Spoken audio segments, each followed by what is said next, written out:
কয় আমাৰ দেশ, মই আকৌ আমাৰ দেশ বুলি নকওঁ, মই কওঁ মোৰ দেশ। কাৰণ আমাৰ বুলি ক'লে এইটো বহু অৰ্থত বুজি পাওঁ। কাৰণ আমি কেতিয়াও নিজৰ ৱাইফক আমাৰ ৱাইফ বুলি নকওঁ। আমাৰ ৱাইফ বুলি ক'লে চবৰে ৱাইফ হৈ যাব, হয়নে? তেনেকে মোৰ ৱাইফ বুলি কয় চবে। মোৰ বাৰু নাই, যাৰ আছে তেওঁলোকে গম পাব, ঠিক আছে? তো গতিকে মোৰ বুলি কয়, মোৰ মা, মোৰ দেউতা, হয়নে? মোৰ ৱাইফ, মোৰ ল'ৰা ছোৱালী। তেনেকে দেশখনকো মই মোৰ বুলি ভাবিব লাগিব। মই যদি মোৰ দেশ বুলি ভাবো, তেতিয়াহ'লে এইখন দেশৰ প্ৰতি কৰিবলগীয়া মোৰ বহুতখিনি আছে। বাট দেশৰ প্ৰতি যেতিয়া কাম কৰিবলগীয়া কথা আহে, তেতিয়া বহুতেই ভাবে যে আমি পলিটিচিয়ান হ'ব লাগিব, আমি MLA হ'ব লাগিব, আমি তো মিনিষ্টাৰ নহয়, আমি আৰু কি কাম কৰিম। বন্ধুসকল, একচুৱেলি দেশখনক যদি আপুনি নিজৰ দেশ বুলি ভাবে, ইয়াৰ প্ৰতি কৰিবলগীয়া কামখিনি আপুনি যিটো পজিশ্যনত আছে নহয়, তাতেই থাকি বহুত ভালকে কৰিব পাৰে। আপুনি কোনো মানে কি বুলি কয়, পলিটিচিয়ান হ'ব নালাগে, আপুনি কোনো MLA হ'ব নালাগে। আপুনি থকা ঠাইখনৰ পৰাই আপুনি বহুত ভাল কন্ট্ৰিবিউশ্যন আগবঢ়াব পাৰে এইখন দেশক আগুৱাই লৈ যাবৰ কাৰণে। আৰু তাৰে এটি খুবেই গুৰুত্বপূৰ্ণ বিষয় যি ভেষ্টিজ মাৰ্কেটিং প্ৰাইভেট লিমিটেডে আমাক শিকায়। যেনেকে আপোনালোকে জানে, ভেষ্টিজত প্ৰায় 300তকৈ বেছি প্ৰডাক্ট পোৱা যায়। আৰু ইয়াৰ প্ৰডাক্ট ৰেঞ্জটো খুব ধুনীয়া ৰেঞ্জ হয়। এনেকুৱা এটি প্ৰডাক্ট পৰ্টফলিঅ' ভেষ্টিজে আমাক প্ৰভাইড কৰে, যিকোনো চেক্টৰক লৈ পেলাই আমি আমাৰ বিজনেছটো আগবঢ়াব পাৰো আৰু ছ'চাইটিত কন্ট্ৰিবিউশ্যন আগবঢ়াব পাৰো। তো ভেষ্টিজত আজিৰ ডেটত প্ৰায় 18টাতকৈ বেছি ছেগমেণ্ট আছে। আৰু তাৰ ভিতৰত এটি খুবেই গুৰুত্বপূৰ্ণ ছেগমেণ্ট, যিটো হ'ল এগ্ৰি ছেগমেণ্ট। এই এগ্ৰিকালচাৰ ডিপাৰ্টমেণ্টটোৰ বিষয়ে আমি অকণমান হ'লেও নলেজ ৰাখিব লাগে, যিহেতুকে আমাৰ বন্ধুসকলৰ মেক্সিমামে খেতিয়ক হয়। আৰু তেওঁলোকক যদি আমি ভাল এটা ব্যৱস্থাৰ বিষয়ে জনাই দিওঁ যে একচুৱেলি কেনেকে আমি খেতি কৰিব লাগে। কাৰণ আজিৰ ডেটত হৈছে কি, মেক্সিমাম খেতি ব্যৱস্থাত আমি ৰাসায়নিক সাৰ ব্যৱহাৰ কৰো, যিটো আপোনালোকে পেষ্টিচাইড বুলি কয়, হয়নে? তো এই ফাৰ্টিলাইজাৰ, কেমিকেল ব্যৱহাৰ কৰাৰ কাৰণে হৈছে কি, লাহে লাহে আমাৰ মাটিৰ যিটো উৰ্বৰতা শক্তি সেইটো নাইকিয়া হৈ যাব ধৰিছে। মাটিত আপোনালোকে চাগে LP স্কুলতো পঢ়িছিলে, আমি পঢ়িছিলো হিউমাছৰ কথা। হিউমাছ মাটিত থাকিব লাগে। যদি হিউমাছ থাকে, সেই মাটিডৰা বহুত পলসুৱা হয়, তেতিয়াহ'লে তাতে খেতি কৰিলে ভাল হয়। এইবিলাক আমি পঢ়িছিলো LP স্কুলত, হয়নে? কিন্তু জনা নাছিলো যে এইবিলাক আমাৰ কাৰণে ইমান বেছি জৰুৰী হয়। দিনে দিনে বেমাৰবিলাক বাঢ়ি যোৱাৰ পিছত গম পাইছো একচুৱেলি অৰ্গেনিক বস্তুটো কিমান আমাৰ কাৰণে ইম্পৰ্টেণ্ট। তো যিহেতুকে আমাৰ মেক্সিমাম খেতিয়ক বন্ধুসকল শিক্ষিত নহয়, এইটো এটা কিন্তু ডাঙৰ প্ৰশ্ন হয় আমাৰ কাৰণে। কাৰণ বেলেগ বেলেগ কাণ্ট্ৰিত, আমেৰিকাতো বহুত মানুহ কিন্তু খেতি কৰে। ইণ্ডিয়াতকৈ আমেৰিকাত বেছি ধান খেতি হয়। কিন্তু আমেৰিকাৰ খেতিয়কবিলাক হ'ল এডুকেটেড, শিক্ষিত খেতিয়ক, আৰু তেওঁলোকে পঢ়ি শুনি খেতি কৰে। আমাৰ দেশত আকৌ প্ৰব্লেমটো অলপমান ওলোটা। আমি MA BA পাছ কৰিলে খেতি কৰিব নোখোজো। আমাৰ খেতিয়ক বন্ধুসকল প্ৰায়ভাগ অশিক্ষিত হয়। আমি যদি কোনোবা শিক্ষিত মানুহৰ মাটি থাকেও, আমি কৰো কি, তেনেকুৱা মানুহক আকৌ কি বুলি কয়, কিবা চিষ্টেমত দিয়ে তেওঁলোকক কাম কৰিবৰ কাৰণে, মানে আমি নিজে নাযাওঁ। তো যিহেতুকে খেতিয়কসকলৰ ইমান বেছি নলেজ নাথাকে, তেওঁলোকে কৰে কি, দোকানত গৈ পেলাই ফাৰ্টিলাইজাৰৰ দোকানীজনে তেওঁৰ লাভৰ কাৰণে যেনেকৈ তেওঁ পেষ্টিচাইড বিলাক ইউজ কৰিব দিয়ে, তেনেকৈ তেওঁ আনি পেলাই সাৰ প্ৰয়োগ কৰে। উৎপাদন যিয়ে নহওক, হৈছে কি, মাটিডৰা বেয়া হৈ আছে, খাদ্যৰ পৰিমাণ যিয়ে নহওক, গুণাগুণ নষ্ট হৈ গৈছে। আৰু সেই নষ্ট হোৱা গুণাগুণৰ খাদ্য ফচলবিলাক খাই খাই আমি মানুহবিলাকো লাহে লাহে বেছি বেছি বেমাৰী হৈ আছো। আপোনালোকে দেখিব, আগৰ আপুনি যদি 50 বছৰ পিছলৈকে উভতি যায়, বেছি দূৰলৈ যাবলৈ কোৱা নাই, 50 বছৰ পিছলৈ যাব গৈছে, 50 বছৰ পিছলৈ গৈ দেখিব মানুহবিলাকৰ ইমান বেছি বেমাৰ হোৱা নাছিল। বেমাৰ হলেও ইমান ভয়ংকৰ ভয়ংকৰ বেমাৰ হোৱা নাছিল, ইমান ডাঙৰ ডাঙৰ ভাইৰাছ অহা নাছিলে। এইবিলাক কোনে মাতিছে গম পাই নে? আমি মাতিছো।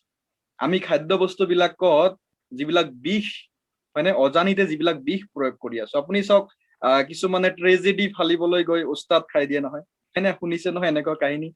পিছত হস্পিটেলত গৈ আকৌ গোবৰো খাবলগীয়া হয়।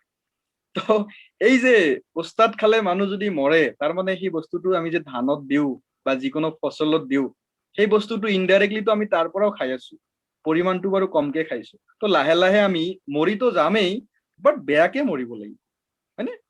এনেকুৱা নহয় যে পৃথিৱীৰ পৰাতো মৰিবই লাগিব, এইবিলাক শুনি কি লাভ আছে? নহয় বন্ধুসকল, ভালকে মৰক না, শান্তিত মৰি যাওক, ইমান কষ্টকৈ কিয় মৰিব লাগে? তো গতিকে আমি ভাল খাদ্য খাব লাগিব। আৰু ভাল খাদ্য কেতিয়া খাব পাৰিম? যেতিয়া আমি আমাৰ বন্ধু খেতিয়কসকলক শিকাম যে একচুৱেলি আপোনালোকে ফাৰ্টিলাইজাৰ ব্যৱহাৰ কৰি কৰি মাটিৰ গুণাগুণটো নষ্ট কৰিব নালাগে। কাৰণ পৃথিৱীটো এতিয়া ধ্বংস নহয়, আৰু বহুত বছৰ আমি পৃথিৱীত থাকিব লাগিব। গতিকে খাদ্য বস্তু আৰু উৎপাদন কৰিব লাগিব। তো গতিকে খাদ্য বস্তু যেতিয়ালৈকে উৎপাদন কৰিব লাগিব তেতিয়ালৈকে আমি মাটিডৰাৰ গুণাগুণ ঠিক ৰাখিব লাগিব। যদি মই মাটিডৰাৰ গুণাগুণ এতিয়া নষ্ট কৰি দিওঁ পিছলৈকে আমি কেনেকৈ খেতি কৰিম? আমাৰ জেনেৰেশ্যনটোতে যদি এইটো প্ৰব্লেম হৈছে আমাৰ নেক্সট জেনেৰেশ্যনটোৰ কেনেকুৱা প্ৰব্লেম হ'ব? আমাৰ ল'ৰা ছোৱালী আমাৰ নাতি পুতি তেওঁলোকৰ দিনত কেনেকুৱা প্ৰব্লেম হ'ব? ভৱিষ্যতৰ কথা চিন্তা কৰি আমি কাম কৰিব লাগে। আৰু তাৰ কাৰণে actually thanks two Vestige management, যিয়ে দূৰদৰ্শিতাৰ কাৰণে খুবেই জনাজাত। ভেষ্টিজৰ মেনেজমেণ্টক কোৱা হয় দূৰদৰ্শী। বহুতেই দূৰদৰ্শী হয়, তেওঁলোক ফিউচাৰৰ কথা ভাবি চিন্তি কাম কৰে। আৰু সেইটো কাৰণতে তেওঁলোকে আমাৰ এই প্ৰডাক্ট পৰ্টফলিঅ'ত এটি খুবেই এটা আৱিষ্কাৰ কৰি আনিছে বুলি ক'ব লাগিব, যিটো হ'ল অৰ্গেনিক প্ৰডাক্ট আমাৰ কাৰণে লৈ আনিছে, যিটো নেকি আমাক খুব ধুনীয়াকে প্ৰাকৃতিকভাৱে খেতিডৰা সজাই তোলাৰ কাৰণে হেল্প কৰে, যিটোৰ জৰিয়তে আমাৰ খেতিয়ক বন্ধুসকলৰো হেল্প হ'ব আৰু আমি ভাল খাদ্য খাব পাৰিম। ঠিক আছে, চ' আপোনালোকে যদি আজি কাগজ আৰু কলম, অসমীয়াতে কৈছো, ডায়েৰী পেন কোৱা নাই আজি, ডায়েৰী পেন বুলি ক'লে কোনেও নলয়, চ' কাগজ আৰু কলম লৈ পেলাই যদি বহে তেতিয়াহ'লে আপুনি ইয়াতে কিছুমান কথা শুনিব আৰু লিখি ল'ব পাৰিব। তো welcome UN global agri session. UN গ্ল'বেলৰ এগ্ৰি ছেশ্যনলৈকে আপোনালোকক মই স্বাগতম জনাইছো। ঠিক আছে, so let's help our farmers to increase their production in natural way and contribute in nation building. My dear friends, আপোনালোকে ঠিকেই দেখিবলৈকে পাইছে ইয়াতে যে আমাৰ খেতিয়ক বন্ধুসকলক আমি অকণমান হেল্প কৰো যাতে তেওঁলোকৰ উৎপাদন ক্ষমতাটো বঢ়াব পাৰে, খেতিডৰা যাতে বেছি ভালকে কাম কৰিব পাৰে। আৰু ইয়াৰ জৰিয়তে হ'ব কি আমাৰ দেশৰ অৰ্থনৈতিক ব্যৱস্থাত, ঠিক আছে, এটা ভাল কন্ট্ৰিবিউশন আহিব আৰু আমাৰ ভাৰতবৰ্ষখন, আমাৰ ইণ্ডিয়া বহুত বেছি ডেভেলপ হ'ব পাৰিব। ঠিক আছে, আৰু সেই কামটো আমি মিলি পেলাই কৰিব লাগিব।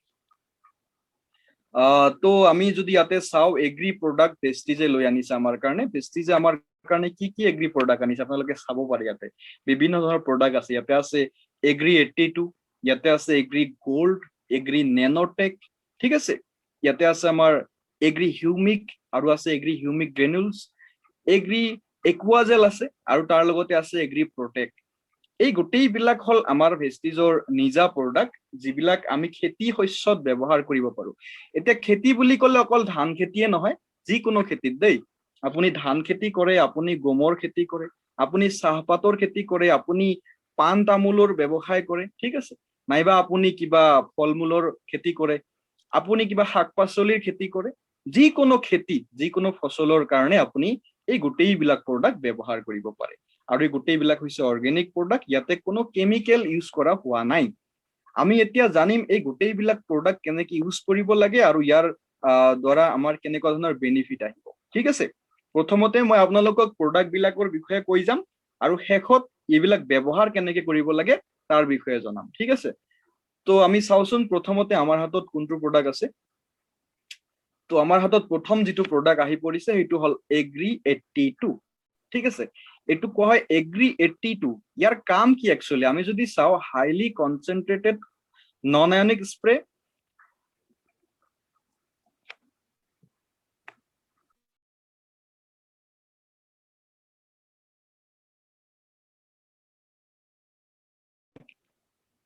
সৰি মই মিউট হৈ গৈছিলো, বুজিছেনে?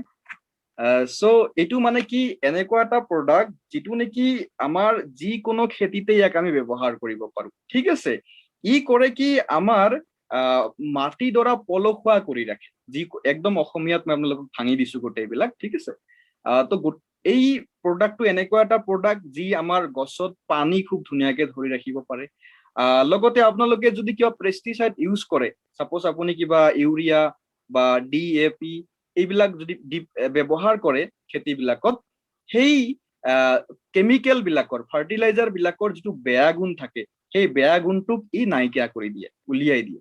দি পেলাই কৰে কি তাৰ যিটো ভাল গুণ, সেই ভাল গুণটোক যাতে মাটিডৰাই ভালকে টানি ল'ব পাৰে আৰু লৈ প্ৰত্যেকটো অংগ প্ৰত্যংগত যাতে বিয়পাই দিব পাৰে। এজ এ ডেলিভাৰী বয়ৰ নিচিনা কি কাম কৰে, প্ৰত্যেকটো অংগ প্ৰত্যংগত তাৰ যিবিলাক ভাল ভাল ভাইটামিনছ আছে, ভাল ভাল যিবিলাক তাৰ নিউট্ৰিশ্যন আছে, সেইবিলাক গছডালৰ গোটেইটো অংগত ই গৈ পেলাই মানে বিয়পাই দিয়ে। আৰু আপুনি চাব কেতিয়াও কচুপাত ভিজি নাযায়, হয়নে? আমি যদি কচুপাতত পানী দিওঁ কি হয়, পানীটো পৰি যায়, কচুপাত ভিজি নাযায়। আপুনি যদি ইয়াৰ ডেমো কৰিব বিচাৰে, আপুনি পানীত অকণমান এইটো মিলাই লৈ কচু পাতত ঢালি দিব, কচু পাতটোও ভিজি যায়। তো ই যদি কচু পাতক ভিজাব পাৰে, তাৰ মানে ই আমাৰ বাকী যিকোনো গছ বা তাৰ গুৰি মাটি গোটেইবিলাককে কি কৰিব, ভিজাই ৰাখিব। মানে পানী কেতিয়াও শুকাই নাযায়। হয় কি আমাৰ খেতিত আমি পানী দিলে পানী নাইকিয়া হৈ যায়, প্ৰব্লেম আহে ন। তো গতিকে আমি যদি এগ্ৰি 82 ব্যৱহাৰ কৰো, ই কৰিব কি, আমাৰ মাটিডৰাক খুব ধুনীয়াকে পলসুৱা কৰি ৰাখিব, পানী শুকাই যাব নিদিব।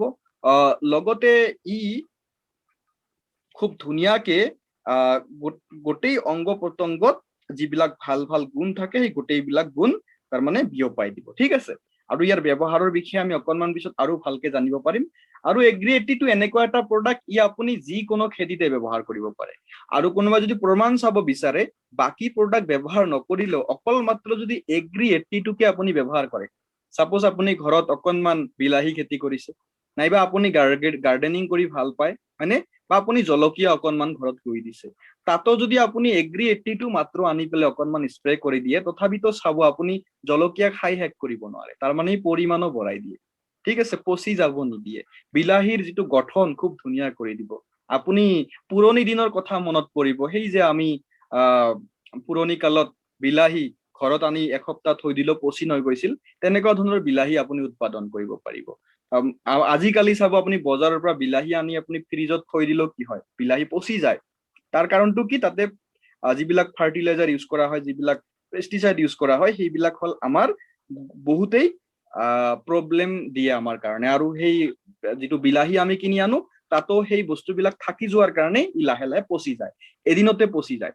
তো এগ্ৰি 82ৱে কৰিব কি, এটা প্ৰতিষেধক হিচাপে কাম কৰিব। এটা প্ৰতিষেধক হিচাপে কাম কৰি তাত থকা বেয়া যিবিলাক কেমিকেল সেইটো তাৰ পৰা গুচাই দিব। ঠিক আছে, এতিয়া যদি চাওঁ আমাৰ হাতত থকা নেক্সট যিটো প্ৰডাক্ট, সেইটো হ'ল এগ্ৰি হিউমিক। এইটো হ'ল agri humic liquid. Agri humic আমাৰ ইয়াতে দুই ধৰণৰ পায়, এইটো হ'ল লিকুইড প্ৰডাক্ট। আৰু ই কৰে কি একচুৱেলি, ই প্ৰধানত মই আপোনাক যে প্ৰথমতে কৈছিলো যে আমাৰ মাটিত কি থাকিব লাগে, হিউমাছ থাকিব লাগে। হিউমাছ যদি থাকে তেতিয়াহ'লে সেই মাটিটোত পলস বেছিকে থাকে, আৰু তাতে খেতি কৰিলে খেতিৰ যিটো গঠন খুবেই ভাল হয়। আৰু একচুৱেলি হিউমাছত কি কি থাকিব লাগে, হিউমিক এচিড থাকিব লাগে, ফালভিক এচিড থাকিব লাগে, আৰু হিউমিন এচিড থাকিব লাগে। আৰু নৰ্মেলি আমাৰ বৰ্তমানৰ মাটিবিলাকত হৈছে কি, আমি বহুত বেছিকৈ ফাৰ্টিলাইজাৰ ইউজ কৰাৰ কাৰণে কিছুমান বস্তু নাইকিয়া হৈ গৈছে। কৰবাত যদি হিউমিক এচিড থাকে, ফালভিক নাথাকে, ফালভিক থাকিলে হিউমিন নাথাকে। তো প্ৰব্লেম ক'ত জানেনে, হিউমিক এচিড আপোনাৰ এলকালাইনৰ লগত মিক্স হৈ যায় আৰু এচিডৰ লগতো মিক্স হৈ যায়, এইটো বহুত ভাল কথা। কিন্তু ফালভিক আকৌ উলটা, ই এলকালাইনৰ লগতো খুব ধুনীয়াকে মিক্স হয়, বাট আপোনাৰ এচিডৰ লগত মিক্স নহয়। আকৌ আপোনাৰ যদি হিউমিনৰ কথা কওঁ, ই দুইটাৰ লগতে মিক্স নহয়। ইয়াৰ কম্বিনেশ্যনটো খুবেই বেছি জৰুৰী। তো ভেষ্টিজে আপোনাৰ কাৰণে আনিছে এগ্ৰি হিউমিক। এগ্ৰি হিউমিক এনেকুৱা এটা প্ৰডাক্ট য'ত নেকি ইয়াতে আছে হিউমিক এচিড, ইয়াতে আছে ফালভিক এচিড, আৰু ইয়াতে আছে হিউমিন। এই তিনিওটাৰ কম্বিনেশ্যন হৈ পেলাই এইটো এটা এনেকুৱা প্ৰডাক্ট হৈ পৰিছে যিটো নেকি আমাৰ খেতিডৰাৰ কাৰণে খুবেই জৰুৰী। আৰু ইয়াক যদি আমি ব্যৱহাৰ কৰো তেতিয়াহ'লে হ'ব কি, আমি হেৰাই যোৱা সেই হিউমাছ আমি আমাৰ মাটিক দিব পাৰিম। আপুনি চাব আপোনাৰ খেতিডৰাত একচুৱেলি হিউমাছ কিয় লাগে, তাক যদি আৰু সহজকৈ মই আপোনাক বুজাবলৈ যাওঁ, আমাৰ একচুৱেলি মাটিডৰাৰ তলত কেঁচু থাকিব লাগে। কেঁচু চাব বহুত জেগাত এতিয়াও কেঁচু সাৰ তেওঁলোকে উৎপাদন কৰে, হয়নে, আৰু এইটো খুবেই জৰুৰী। তো হৈছে কি, আজিকালি আমি ফাৰ্টিলাইজাৰ ইউজ কৰি কৰি আমাৰ মাটিবিলাকত কেঁচু নাইকিয়া কৰি দিছো। আজিকালি আপুনি পথাৰত গৈ পেলাই অকণমান যদি খান্দি চাব কেঁচু নোলায়। তো কেঁচু যদি নাথাকে তেতিয়াহ'লে কেঁচুৰ কাম কি, একচুৱেলি কেঁচুৱে তলৰ পৰা মাটিডৰাক উৰ্বৰ কৰি ৰাখে। আৰু সেইটোৰ কাৰণত হয় কি, তাতে আমি যদি পানী দিওঁ, পানীবিলাক সঠিকভাৱে তাতে মাটিডৰাই এবজৰ্ব কৰি ল'ব পাৰে। যিহেতুকে আমি ফাৰ্টিলাইজাৰ বেছিকে ইউজ কৰি পেলাইছো অলৰেডি বহুত বছৰ ধৰি, সেইকাৰণে চাব প্ৰত্যেক বছৰে, যোৱা বছৰ আমি যিমান ফাৰ্টিলাইজাৰ দিওঁ এইটো বছৰ তাতকে বেছি দিব লাগে। আৰু সেই কাৰণত হয় কি, আমাৰ লাহে লাহে কষ্টিং বাঢ়ি যায়, খৰচ বাঢ়ি যায়। তো আমি কৰিব কি লাগে, যদি আমি কেঁচু তাতে আনি পেলাই এৰি দিওঁ তেতিয়াহ'লেতো আমাৰ কামটো ঠিক হৈ যায়। যিহেতুকে আমি ইমানবিলাক কেঁচু ক'তো নাপাম আৰু কেঁচু আমি উৎপাদন কৰিব নোৱাৰো, সেইকাৰণে ভেষ্টিজে আমাৰ কাৰণে আহিছে এগ্ৰি হিউমিক। এগ্ৰি হিউমিক যদি আমি মাটিত খুব ধুনীয়াকে দিওঁ তেতিয়াহ'লে ই কি কাম কৰিব, ই কৰিব আমাৰ সেই কেঁচুৰ কাম কৰিব, মাটিডৰা খুব ধুনীয়াকে পলসুৱা কৰি ৰাখিব, উৰ্বৰ কৰি ৰাখিব, পানী ধৰি ৰাখিব, লগতে যিমানখিনি নিউট্ৰিশ্যন দৰকাৰ হয় নিউট্ৰিশ্যন বিলাক মানে খুব ধুনীয়াকে প্ৰভাইড কৰিব। লগতে আমি যিবিলাক ফাৰ্টিলাইজাৰ ইউজ কৰো সেই ফাৰ্টিলাইজাৰৰ যিবিলাক ভাল ভাল নিউট্ৰিশ্যন থাকে সেইবিলাক সঠিকভাৱে আমাৰ গছবিলাকক প্ৰদান কৰিব। তাৰ বাহিৰেও আমাৰ মাটিডৰাত অলৰেডি থকা কিছুমান নিউট্ৰিশ্যন যিবিলাক ইমান দিনে আমাৰ গছবিলাকে টানি ল'ব পৰা নাছিল সেই কামটো হিউমিক অহাৰ পিছত হেল্প কৰি দিয়ে। তো খুবেই এটা ভাল প্ৰডাক্ট হয়, ই এটা লিকুইড ফৰ্মত আহে আৰু অলপ পিছত আপুনি দেখিবলৈ পাব এটা আমাৰ সৰু সৰু দানাৰ কোৱালিটি আছে যিটো গ্ৰেনুলছ বুলি কয়। ঠিক আছে, ইয়াৰ ড'জেছৰ বিষয়ে আমি গম পাম, ক'ত ক'ত কেনেকে ইউজ কৰিব সেই বিষয়ে আপোনাক মই জনাই আছো। তাৰপিছত এটা খুবেই ধুনীয়া প্ৰডাক্ট আমাৰ ইয়াতে আছে যিটো কোৱা হয় এগ্ৰি মছ বুলি। আৰু এগ্ৰি মছে যদি কি কি কাম কৰে বুলি কওঁ, ইটো আপোনাৰ প্ৰডাক্টৰ গ্ৰোথ বঢ়ায়। ঠিক আছে, গ্ৰোথ যেতিয়া বাঢ়িব তেতিয়াহ'লে আপোনাৰ খেতিডৰা চাইও আপুনি ভাল পাব, হয়নে? তো অবভিয়াছলি চবেই বিচাৰে আমাৰ যিটো খেতি তাৰ গ্ৰোথটো বেছি ভাল হওক। ভেগুৰ মানে হ'ল আপোনাৰ প্ৰাণ শক্তি, খেতিডৰাৰ প্ৰাণ শক্তি ভাল কৰি দিয়ে, তাৰমানে মৰহি নাযায়। ঠিক আছে, মৰহি নাযায়। ইয়েল্ড মানে হৈছে আপোনাৰ ফলন মানে উৎপাদন শক্তি বঢ়াই দিয়ে আৰু কোৱালিটি ভাল কৰে। এগ্ৰি মছৰ তাৰমানে কি জৰুৰত আছে নে নাই? অবভিয়াছলি জৰুৰত আছে। আৰু এইটো একচুৱেলি কিয় লাগে বুলি যদি আপুনি মোক সোধে তেতিয়াহ'লে আমি যদি চাওঁ আমাৰ আজিকালি খেতিবিলাকত আমি ঠিকেইতো পেষ্টিচাইড ইউজ কৰো, আমি সাৰ প্ৰয়োগ কৰো, ইউৰিয়া, ছুপাৰ বা DAP আদি কৰি বিভিন্ন ধৰণৰ আমি সাৰ আনি পেলাই ইউজ কৰো, কিন্তু সেই পৰিমাণে আমাৰ গছবিলাকৰ গ্ৰোথ নহয়। আৰু গ্ৰোথ নোহোৱাৰ কাৰণটো আমি গম পালো যে আমাৰ মাটিডৰাৰ যিবিলাক আচল একচুৱেলি হৰমন, সেই হৰমন বিলাক নাইকিয়া হৈ গৈছে। আৰু সেইকাৰণে এগ্ৰি মছক কোৱা হয় natural source of auxin hormone. এই অক্সিন হৰমনটো আমাৰ মাটিৰ কাৰণে খুবেই বেছি জৰুৰী হয়। তো এগ্ৰি মছৰ জৰিয়তে আমি হয় অক্সিন হৰমনটো আমি মাটিক এগেইন প্ৰভাইড কৰিব পাৰো। বুজি পালেনে? আৰু এইটো কেনেকে ব্যৱহাৰ কৰিব লাগে আৰু ই ব্যৱহাৰ কৰিলে কি লাভ হয় সেই বিষয়ে অলপ পিছত মই আকৌ জনাই আছো আপোনাক ভালকে। ইয়াতে মই যদি এগেইন কওঁ, এইটো ব্যৱহাৰ কৰিলে আপোনাৰ হ'ব কি, আমাৰ আপুনি চাব কিছুমান গছত ফুল ঠিকে আহে, আমি কিছুমান খেতি যদি কৰো, শাক পাচলি খেতি হওক বা ফল মূলৰ খেতি হওক, ফুল ঠিকে আহে কিন্তু ফুলবিলাক মৰহি যায়, ফুলবিলাক নাথাকে। ফুল আহে, লাও গছত আপুনি ফুল আহে কিন্তু ফুলবিলাক মৰি যায়, হয়নে? তো এই ফুল মৰি নাযাব, আপুনি যদি এগ্ৰি মছ ইউজ কৰে ফুল মৰি নাযাব, ফুল মৰি নাযায়। আৰু আমি জানো যে ফুলবিলাক কিন্তু মেল ফুলো আহে আৰু ফিমেল ফুলো আহে, তাৰমানে মতা ফুলো আহে আৰু ফিমেল ফুলো আহে, মানে মাইকী ফুলো আহে। কিন্তু আপোনাৰ গছডালত বেছিকৈ যদি ফিমেল ফুল আহে, মানে কি মানে মতা আৰু মাইকী, মানে মাইকী ফুল যদি আহে তেতিয়াহ'লে সেই ফুলডৰাৰ পৰা কি হ'ব, আপোনাৰ ফল বেছি আহিব, কাৰণ মতা ফুলটোৱে আপোনাৰ কি ফল নিদিয়ে। তো এগ্ৰি মদ যদি আমি ব্যৱহাৰ কৰো তেতিয়াহ'লে হ'ব কি, আপোনাৰ ফিমেল ফুল বেছিকে তাতে প্ৰডিউচ হ'ব, বেছিকে ফুল আহিব, গম পালে? তো ফুল বেছিকে অহা মানে কি, ফল বেছিকে আহিব। আৰু আমি যদি চাওঁ এগ্ৰি মছ ব্যৱহাৰ কৰাৰ পিছত 2-3 গুণলৈকে আপোনাৰ উৎপাদন বাঢ়ি যায়। কেইদিনমান আগতে এটা মই আমাৰ ইয়াতে ডেমো চাইছিলো, তেখেতে বিলাহী খেতি কৰিছিলে। বিলাহী খেতি তেওঁৰ যিডৰা মাটিত কৰিছিলে, প্ৰায় 1 কঠা মাটিত তেওঁ আগতে বিলাহী খেতি কৰিলে খুব বেছি 20ৰ পৰা 30 কুইণ্টললৈকে বিলাহী তেওঁ উৎপাদন কৰিব পাৰিছিল। কিন্তু তেওঁ এগ্ৰি মছ ব্যৱহাৰ কৰাৰ পিছত, এগ্ৰি মছৰ লগত তেওঁ এগ্ৰি 82 আৰু এগ্ৰি হিউমিক ব্যৱহাৰ কৰিছিল, তো তাৰ পিছত তেখেতে প্ৰায় তাৰ 3 গুণ বেছি, মানে প্ৰায় 90 কুইণ্টলতকৈ বেছি বিলাহী উৎপাদন কৰিব পাৰিছে সেই 1 কঠা মাটিতে। আপুনি চাব পাৰিলে না, একদম লাইভ ডেমো আমাৰ ঘৰৰ ওচৰতে হৈছে।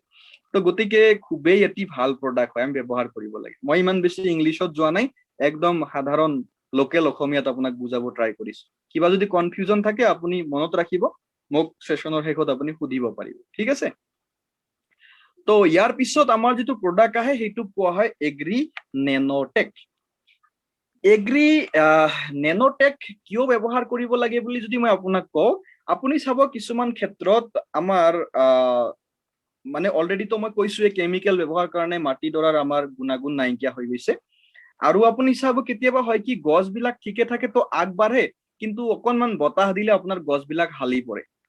আৰু গছবিলাক হালি পৰাৰ পিছত আপোনাৰ ফল ফচলবিলাক নষ্ট হয়। আৰু এইটোৰ কাৰণটো হ'ল কি, তাতে সিলিকন, কাৰ্বন, নাইট্ৰজেন, বৰন এইবিলাক নাথাকাৰ কাৰণে হয়। আৰু সিলিকনে যদি মই কওঁ কি হেল্প কৰে, সিলিকনে হেল্প কৰে গছডাল থিয় হৈ থাকিবৰ কাৰণে, গছডাল যাতে ভাগি নপৰে বতাহ অহাৰ পিছতো বা যিকোনো ক্ষেত্ৰত, তাৰ কাৰণে সিলিকনে হেল্প কৰে। তো এগ্ৰি নেনোটেকত প্ৰচুৰ পৰিমাণে আছে বৰন, সিলিকন, কাৰ্বন, নাইট্ৰজেন। এই গোটেইবিলাকে কি কৰিব, আপোনাৰ গছডালক সঠিকভাৱে সুঠামভাৱে থিয় হৈ থকাত হেল্প কৰিব। কি যিকোনো বতাহ আহিলেও ই আপোনাৰ গছডালক ভাগি পৰিব নিদিব। তেতিয়াহ'লে কি হ'ব, ফচল নষ্ট নহ'ব অবভিয়াছলি, হয়নে? লগতে ফলটো ঠিকেই লাগে কিন্তু ৱেট নাবাঢ়ে, হয়নে? ফলবিলাক বেকা বেকি হৈ যায়, ঠিক নহয়। তো নেনোটেক যেতিয়া ইউজ কৰিব, তাৰপিছত হ'ব কি, ফলৰ ওজন বাঢ়িব। ফলৰ ওজন বাঢ়া মানে কি, বেনিফিট বাঢ়া, হয়নে? আৰু ওজন কেতিয়া বাঢ়িব, যেতিয়া তাৰ ভিতৰত প্ৰডাকশ্যনটো ঠিকে থাকিব। আৰু সেইটো ক্ষেত্ৰত নেনোটেকে কিন্তু বহুত বেছি ভাল হয়। আৰু এটা ক্ষেত্ৰত দেখিব আপুনি, যিকোনো ক্ষেত্ৰত মানে ফুলটো ঠিকে আহে কিন্তু সেই পৰিমাণে প্ৰত্যেকটো ফুলত কি হয়, ফল নালাগে। ধানৰ খেতিৰ কথা যদি কওঁ, ধানৰ প্ৰথমটো যিটো আমাৰ প্ৰথম যিটো ওলাই, মই নামটো পাহৰিলো কি বুলি কয়, কোনোবা যদি জানে মোক জনাই দিব চাৰ্ট বক্সত। প্ৰথম ধানৰ যিটো ওলাই আহে সেইটো কি বুলি কয়। তো এই ওলাই অহাৰ পিছত কি হয়, আপোনাৰ বহুতখিনি মিছ হৈ যায়, হয়নে? বহুত মিছ হৈ যায়। আমি যেতিয়া ধান চপাই আনো ঘৰত, তেতিয়া দেখিবলৈ পোৱা যায় বহুত মিছ হয়, তাতে ধান নাথাকে। আৰু বহুতে মূৰে কপালে হাত দিয়ে যে ইমান কষ্ট কৰিলো, ইমান খৰচ কৰিলো, কিন্তু ধান ঠিকে থাকে নহল, হয়নে? বহুত বিলাক বেয়া ওলাই যায়। তো সেইটো ক্ষেত্ৰত আপুনি যদি নেনোটেক ব্যৱহাৰ কৰে, আপোনাৰ এটা দানাও মানে মিছ নহব, প্ৰত্যেকটো আপোনাৰ দানাতে কি হ'ব, ধান লাগিব। বা মই ধানৰ এক্সাম্পল দিছো, আপুনি যিকোনো খেতি ব্যৱহাৰ কৰক, আপোনাৰ খেতি যিমানখিনি কৰিব সিমানখিনি আপুনি বেনিফিট পাব। তেতিয়াহ'লে কি হ'ব, উৎপাদন অবভিয়াছলি বাঢ়িব, হয়নে? তো এইটো ক্ষেত্ৰত কিন্তু নেনোটেক এটা খুবেই ভাল প্ৰডাক্ট হয়। ইয়াৰ ব্যৱহাৰৰ বিষয়ে আমি অলপ পিছত আৰু ভালকে জানি ল'ম। আৰু এইটো ব্যৱহাৰ কৰাৰ আৰু এটা ভাল বেনিফিটৰ কথা আপোনাক জনাই দিওঁ, সেইটো হ'ল কি, ইয়াক যদি আপুনি সঠিকভাৱে ব্যৱহাৰ কৰে নহয়, আপোনাৰ খেতিত কেতিয়াও পোক নালাগিব। হয় কি, কীট পতংগ লাগে নহয়, কীট পতংগ লাগিলে আমাৰ আৰু এটা প্ৰব্লেম হৈ যায়, আমি গৈ পেলাই আকৌ মেডিচিন ব্যৱহাৰ কৰিব লাগে। তো যদি নেনোটেকটো আমি সঠিকভাৱে ব্যৱহাৰ কৰো, আমাৰ খেতিত কিন্তু পোক নালাগিব। ঠিক আছে, এইটো এটা ভাল ইয়াৰ বেনিফিট হয়। ইয়াৰ পিছত যদি মই আপোনাক কওঁ এগ্ৰি গোল্ড, এগ্ৰি গোল্ড নামটোৰ পৰাই গম পোৱা যায়, গোল্ড মানে কি, সোণ নহয় জানো, হয়নে? এগ্ৰি গোল্ড মানে হ'ল সোণ। তো এই সোণ মানে কি, বেয়া নে ভাল বস্তু? অবভিয়াছলি ভাল বস্তু। আমাৰ মহিলাসকলে ভাবিছে কিনো কথা কৈ ছাৰে, সোণটো আমাৰ প্ৰিয় বস্তু। এই সোণৰ নিচিনা খেতি যদি আপোনালোকক লাগে, ঠিক আছে, ইমান যদি ভাল খেতি আপোনালোকক লাগে, তেতিয়াহ'লে কি কৰিব লাগিব, এগ্ৰি গোল্ড ব্যৱহাৰ কৰিব লাগিব। আৰু সেইকাৰণেতো এগ্ৰি গোল্ডৰ নামটো হ'ল গ্ৰোথ ৰেগুলেটৰ। ই মানে বহুত গ্ৰোথ দিয়ে আমাৰ বিজনেছটোক, বিজনেছৰ কথা আহে বাৰে বাৰে, আমাৰ মানে খেতিডৰাক ভাল এটা গ্ৰোথ দিয়ে, আৰু তাৰ কাৰণে আমাৰ অবভিয়াছলি বিজনেছো ভাল হ'ব, হয়নে? তো মই যদি আপোনাক কওঁ, ফৰেষ্ট এৰিয়া বিলাক, জংঘল যিবিলাকত আছে, ঘন জংঘল বিলাকত, ফৰেষ্ট এৰিয়া বিলাকত হয় কি, মিলিয়নছ অফ মিলিয়ন বেক্টেৰিয়া থাকে, ফাংগি থাকে। এইবিলাক কিন্তু খেতিৰ কাৰণে বহুত বেছি জৰুৰী হয়। যিবিলাক বেক্টেৰিয়া, ফাংগি মানে খেতিৰ কাৰণে জৰুৰী যিবিলাক, সেইবিলাক হয় কি ফৰেষ্ট এৰিয়া বিলাকত বহুত পৰিমাণে থাকে। এনেকুৱা নহয় যে আমাৰ খেতি কৰা অঞ্চল বিলাকত নাছিলে, আছিলে এটা টাইমত, কিন্তু কৈছো নহয় অলৰেডি আমি ফাৰ্টিলাইজাৰ ইউজ কৰি কৰি সেই বেক্টেৰিয়া, ফাংগি বিলাক নাইকিয়া কৰি দিছো, যিবিলাক খেতি উৎপাদনৰ কাৰণে বহুত বেছি জৰুৰী হয়। তো এতিয়া আমি কৰিম কি, যদি সেইবিলাক নহয় তেতিয়াহ'লে আমাৰ খেতি নহব। সেইকাৰণে এগ্ৰি গোল্ড আমি ব্যৱহাৰ কৰিব লাগিব।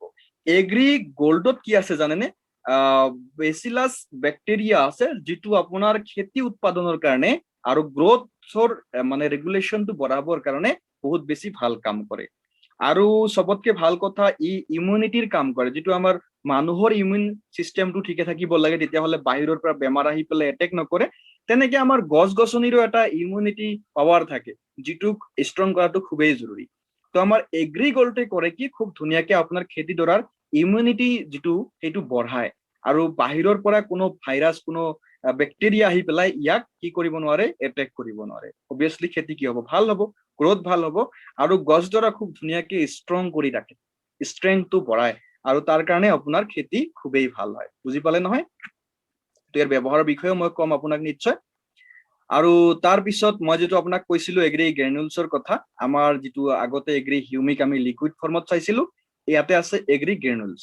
এইটো আমি মাটিৰ লগত ব্যৱহাৰ কৰিব লাগে। মাটি যেতিয়া আমি চহাও তেতিয়া আমি মাটিত এইটো ব্যৱহাৰ কৰিব পাৰো। তেনেকে আমি গছৰ গুৰিত দিব পাৰো। কেনেকৈ দিব লাগে তাৰ বিষয়ে মই আপোনাক জনাই আছো। খুবেই এটি ভাল প্ৰডাক্ট হয়। এইটো এগেইন ব্যৱহাৰ কৰিলে হ'ব কি, আমাৰ মাটিডৰা উৰ্বৰ হৈ থাকিব। আমাৰ মাটিৰ যিবিলাক একচুৱেলি বিন্ধা থাকিব লাগে, সেই বিন্ধাবিলাক লাহে লাহে নাইকিয়া হৈ গৈছে, সেইকাৰণে পানী যাব নোৱাৰে। চ' সেইবিলাক ই খুব ধুনীয়াকে খুলি দিয়ে আৰু খুব ধুনীয়াকে আমাৰ মাটিডৰা পলসুৱা কৰি ৰাখে, হিউমাছ বঢ়ায়। আৰু তাৰ কাৰণে হয় কি, আমাৰ খেতিৰ এগেইন কোৱালিটি ভাল হয়, কোৱান্টিটিও বাঢ়ে তাৰ লগে লগে। ঠিক আছে। চ' মই যদি আগলৈকে যাওঁ, আৰু এটি আমাৰ খুবেই ধুনীয়া প্ৰডাক্ট, সেইটোৰ নাম হৈছে এগ্ৰি প্ৰটেক্ট। এগ্ৰি প্ৰটেক্ট নামটোৰ পৰাই গম পায়, ই যদিও স্পেলিংটো অলপমান বেলেগ হয়, ই এগেইন আমাৰ কি কৰে, আমাৰ খেতিডৰাক প্ৰটেক্ট কৰি ৰাখে একচুৱেলি। মানে যিকোনো বেক্টেৰিয়াৰ পৰা ই আমাক বচাই ৰাখে। তো এগ্ৰি প্ৰটেক্ট আমি সেইকাৰণেই ব্যৱহাৰ কৰিব লাগে যদি আমি বাহিৰা কোনো বেমাৰ ইয়াক নধৰাটো আমি বিচাৰো। যেনেকে হয় কি, আমাৰ গছৰ গুৰি বহুতৰ পচি যায়, পাতবিলাক ৰঙা পৰে বা ব্ৰাউন হৈ যায়। বহুতৰ ক্ষেত্ৰত হয় কি, আমাৰ পোক পতংগ লাগে, হয়নে? তেনেকে আমি যদি চাওঁ, গুৰিবিলাক লাহে লাহে ক্ষয় যাব ধৰে, হয়নে? তো এনেকুৱা ধৰণৰ বিভিন্ন প্ৰব্লেম থাকে।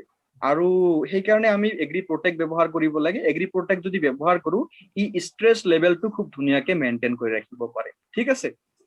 আৰু যিকোনো ধৰণৰ নিউট্ৰিশ্যন ই খুব ধুনীয়াকে গছৰ প্ৰত্যেকটো এৰিয়াত, মানে খেতিডৰাৰ প্ৰত্যেকটো জেগাতে খুব ধুনীয়াকে ই পাছ আউট কৰিব পাৰে। ঠিক আছে। আৰু খুবেই এটা ভাল প্ৰডাক্ট হয়। আৰু লাহে লাহে ই আপোনাৰ গছৰ যিটো উৎপাদন ক্ষমতা সেইটোকো বঢ়াই ল'ব। লগতে যিবিলাক আমাৰ এগেইন গুৰি পচা বেমাৰৰ কথা মই ক'লোৱে, বা আপোনাৰ হেতা পৰা বা ক্ষয় যোৱা, সেই গোটেইবিলাক বেমাৰৰ পৰা ই আমাক বচাই ৰাখিব। ঠিক আছে। আৰু গছডালক খুব ধুনীয়াকে সহনশীল কৰি ৰাখিব, খুব ধুনীয়াকে টলাৰেঞ্চ কৰি ৰাখিব, যাতে ই ভাগি নপৰে আৰু খুবেই এটি ভাল খেতি আমি পাব পাৰিম। ঠিক আছে। তো তাৰ পিছত এটি খুবেই ধুনীয়া প্ৰডাক্ট আছে আমাৰ, এইটোৰ নাম হ'ল এগ্ৰি একুৱাজেল। ঠিক আছে। চাইছেনে, এটাৰ পিছত এটা আমাৰ কি ধুনীয়া ধুনীয়া প্ৰডাক্ট প্ৰেষ্টিজে আমাৰ কাৰণে লৈ আনিছে। ঠিক আছে। এইটো এটা খুবেই একচুৱেলি ছুপাৰ এবজৰ্বেণ্ট পলিমাৰ বুলি কোৱা হয় ইয়াক। আৰু ইয়াৰ মানেটো কি, মই যদি আপোনাক ভালদৰে কওঁ, সেইটো হ'ল কি, চাব আমাৰ এগেইন হয় কি, মাটিত পানী নাথাকে, পানী নাইকিয়া হৈ যায়। খৰাং বতৰ বিলাকত আমি মূৰে কপালে হাত দিবলগীয়া হৈ যায়। বিভিন্ন জেগাত পানীৰ চাপ্লাইৰ ব্যৱস্থা ইমান ভালকৈ নাথাকে, হয়নে? তো এগ্ৰি একুৱাজেল যদি আমি ব্যৱহাৰ কৰো, একুৱাজেলৰ মাজত ইমান বেছি পাৱাৰ আছে, 56 ডিগ্ৰী চেলচিয়াছ যদি আপোনাৰ ইমানখিনিও গৰম হয়, সিমানখিনি খৰাং বতৰতো ই মানে খুব ধুনীয়াকে পানী ধৰি ৰাখিব পাৰে, পানী শুকাই যাব নিদিয়ে। ঠিক আছে। তো 50 ডিগ্ৰী চেলচিয়াছ ইমান উষ্ণ বতৰতো এগ্ৰি একুৱাজেলে মানে মাটিডৰা পলসুৱা কৰি ৰাখে, মাটিৰ পানী শুকাই যাব নিদিয়ে। তো ইমানখিনি মানে ইয়াৰ মাজত পাৱাৰ আছে। তো ইয়াতকে বেছি ইয়াৰ বিষয়ে মই ভাবো আৰু বেছি ক'বই নালাগে। আৰু আপোনাৰ মাটিত নৰ্মেলি যিমানখিনি পানী এনেই ধৰি ৰাখিব, একুৱাজেল ব্যৱহাৰ কৰাৰ পিছত তাতকৈ 500 গুণ বেছি ই পানী ধৰি ৰাখিব পাৰে। 500 গুণ, এবাৰ মন কৰকচোন, ইমান বেছি, হয়নে? তো যদি আমি এগ্ৰি একুৱাজেল ব্যৱহাৰ কৰো, তেতিয়াহ'লে আৰু আমাৰ আজিৰ পৰা সেই সমস্যাটো নাথাকিব যে আমাৰ খেতিডৰাত পানী নাথাকে, পানী শুকাই যায়, আমি কেনেকৈ বিজনেছ মানে খেতি কৰিম, আমি কেনেকৈ আমাৰ মানে উৎপাদন বঢ়াম, সেই কুৱেশ্যন বিলাক আপোনাৰ নাথাকিব। খুব ধুনীয়াকে আপুনি খেতিডৰা আগবঢ়াই লৈ যাব পাৰিব। ঠিক আছে। তো মই যদি কওঁ, আমাৰ ইয়াতে মূলত এইকেইটা প্ৰডাক্ট ভেষ্টিজে আমাক প্ৰভাইড কৰে, হয়নে? তো এতিয়া আমি জানো একচুৱেলি ইয়াৰ ব্যৱহাৰ কেনেকে কৰিব লাগে। তো ব্যৱহাৰৰ কথা যদি মই প্ৰথমতে আপোনাক কওঁ, প্ৰত্যেকটো খেতিতে কিন্তু আপুনি এগ্ৰি 82 ব্যৱহাৰ কৰিব লাগিব, আপুনি যি খেতিয়ে নকৰক কিয়। আৰু যি প্ৰডাক্টে ব্যৱহাৰ কৰে, প্ৰত্যেকটো প্ৰডাক্টৰ লগত আপুনি এগ্ৰি 82টো মাষ্ট বি মিক্স কৰিবই লাগিব। যদি এগ্ৰি 82 প্ৰত্যেকটো খেতিৰ প্ৰত্যেকটো প্ৰডাক্টৰ লগত মিক্স কৰে, তেতিয়াহ'লে ই আপোনাৰ বেছি বেছি কি কৰিব, ৰিজাল্ট দিব। প্ৰথমতে মই যদি কওঁ, 1 বিঘা মাটিত আপুনি যদি এগ্ৰি হিউমিক গ্ৰেনুলছ ব্যৱহাৰ কৰে, আমাৰ যিটো গ্ৰেনুলছ আছিলে মই আপোনাক দেখাই দিছো, এইটো হ'ল এগ্ৰি গ্ৰেনুলছ। তো এগ্ৰি গ্ৰেনুলছ আপুনি কিমান ব্যৱহাৰ কৰিব মই যদি কওঁ 1 বিঘা মাটিত আপুনি এগ্ৰি গ্ৰেনুলছ প্ৰায় 2.5 কেজি লৈকে ব্যৱহাৰ কৰিব পাৰে 2.5 কেজি এগ্ৰি গ্ৰেনুলছ আপুনি ব্যৱহাৰ কৰিব আৰু ইয়াৰ লগত আপুনি এগ্ৰি প্ৰটেক্ট মিলাই ল'ব এগ্ৰি প্ৰটেক্ট 300 গ্ৰাম মিলাই ল'ব আপুনি লিখি ল'লে মনত থাকিব মানে 2.5 কেজি এগ্ৰি গ্ৰেনুলছৰ লগত আপুনি 300 গ্ৰাম এগ্ৰি প্ৰটেক্ট মিলাই ল'ব ঠিক আছে আৰু তাৰ লগত আপুনি 100 ml বা 70 ml এগ্ৰি 82 মিলাই ল'ব এটো 1 বিঘা মাটিৰ কাৰণে মই কৈছো আপোনাৰ মাটি যিমান বেছি হয় সিমান বেছি হিচাপত আপুনি তাক পৰিমাণটো বঢ়াই ল'ব ঠিক আছে আৰু ইয়াতে সিড ট্ৰিটমেন্টৰ কথা আহে আমি যেতিয়া যিকোনো ফলৰ আমি গুটি ৰুই দিব যাও তেতিয়া হয় কি আমি সিড ট্ৰিটমেন্ট কৰিব লাগে সিড ট্ৰিটমেন্ট কিয় কৰিব লাগে বুলি যদি খুদে তেতিয়া হলে আমাৰ যিবিলাক সিড আমি কিনি আনো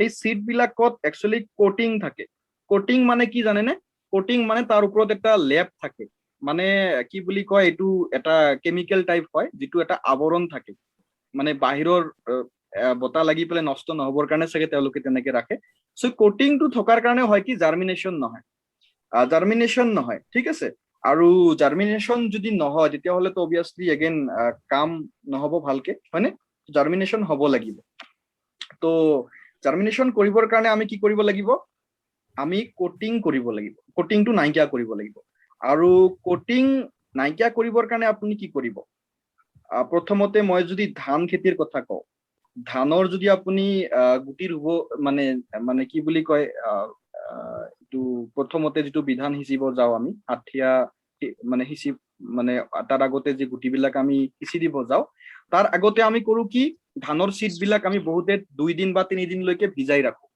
তো যদি আপুনি ধানৰ সিড বিলাক 2-3 দিন লৈকে ভিজাই ৰাখিব বিচাৰে তেতিয়া হলে তাৰ সিস্টেমটো হল এনেকুৱা আপুনি ধানৰ সিড বিলাক এঠাইত খুব ধুনিয়াকে ৰাখিব তাৰ পিছত কৰিব কি 20 পৰা 30 ml লৈকে এগ্ৰি প্ৰটেক্ট 15 লিটাৰ পানীৰ কাৰণে কৈছো 15 লিটাৰ পানীত আপুনি 20-30 ml এগ্ৰি প্ৰটেক্ট মিলাই ল'ব আৰু তাৰ লগত 30 পৰা 40 ml এগ্ৰি হিউমিক মিলাই ল'ব এগেইন 15 লিটাৰ পানীৰ কাৰণে মানে সেই একেখিনি পানীতে প্ৰথমতে সৰু এটা পাত্ৰত মিলাই তাৰ পিছত 15 লিটাৰ পানীত গোটেইখিনি মিলাই ল'ব আৰু তাৰ লগত এগ্ৰি 82 অবিয়াসলি এড কৰিব কৰাৰ পিছত এইখিনি হেই যে আপুনি ধানৰ সিডখিনি ৰাখিছে তাতে আপুনি স্প্ৰে কৰি দিব ঠিক আছে আৰু যেতিয়া আপুনি ধানৰ কাৰণে কৰিব এটো আপুনি ডেইলি এবাৰ মানে স্প্ৰে কৰিব তাৰ পিছত আপুনি 2 দিন বা 3 দিন পিছত এটো এগেইন ৰুই দিব পাৰে বাট আমাৰ ফলমূলৰ ক্ষেত্ৰত অকনমান বেলেগ হয় যিবিলাক আমি ফল গুটি ৰু বা শাক-পাচলি ৰুব যাও সেই ক্ষেত্ৰত অকনমান বেলেগ হয় ফলমূলৰ ক্ষেত্ৰত কেনেকুৱা কৰিব লাগে এগেইন আপুনি 15 লিটাৰ পানীত মানে এটা পাত্ৰত কৰিব কি 20-30 ml প্ৰটেক্ট মিলাই ল'ব আৰু তাৰ লগত 30-40 ml আপুনি এগ্ৰি হিউমিক মিলাই ল'ব আৰু তাতে এগ্ৰি 82 30 পৰা 40 ml মিলাই ল'ব লোৱাৰ পিছত কৰিব কি গুটিটো তাতে ভিজাই দিব বাট বেছি টাইমৰ কাৰণে নহয় হাইয়েষ্ট 5 মিনিটস লৈকে হেতু ভিজাই ৰাখিব আৰু তাৰ পিছত তাক উঠাই লগে লগে ৰুই দিব লাগিব এটো হল আপোনাৰ ফলমূল বা শাক-পাচলিৰ ধৰণৰ কাৰণে ঠিক আছে তো এই ধৰণে আপুনি এগ্ৰি হিউমিক এগ্ৰি প্ৰটেক্ট আৰু এগ্ৰি হিউমিক গ্ৰেনুলছ ব্যৱহাৰ কৰিব পাৰে আৰু যি ক্ষেত্ৰত আপুনি স্প্ৰে কৰিব যায় এগ্ৰি হিউমিক তেতিয়া ক্ষেত্ৰত কৰিব কি এগ্ৰি গ্ৰেনুলছৰ জায়গাত আপুনি ব্যৱহাৰ কৰিব আমাৰ এগ্ৰি হিউমিক যেটো লিকুইড হয় এগ্ৰি হিউমিকটো আপোনাৰ স্প্ৰে কৰিবৰ কাৰণে বেছি ভাল হ'ব তো এটো আপুনি স্প্ৰেৰ কাৰণে ব্যৱহাৰ কৰিব ঠিক আছে তাৰ পিছত আমি যদি একুৱাজেলৰ কথা কওঁ একুৱাজেল আপুনি ব্যৱহাৰ কৰিব 1 বিঘা মাটিত 300 গ্ৰাম 1 বিঘা মাটিৰ কাৰণে আপোনাৰ একুৱাজেল আহিব 300 গ্ৰাম ঠিক আছে সেই হিচাপে আপোনাৰ যিমান বেছি মাটি সিমান বেছি ইয়াক আপুনি বঢ়াই ল'ব ঠিক আছে আৰু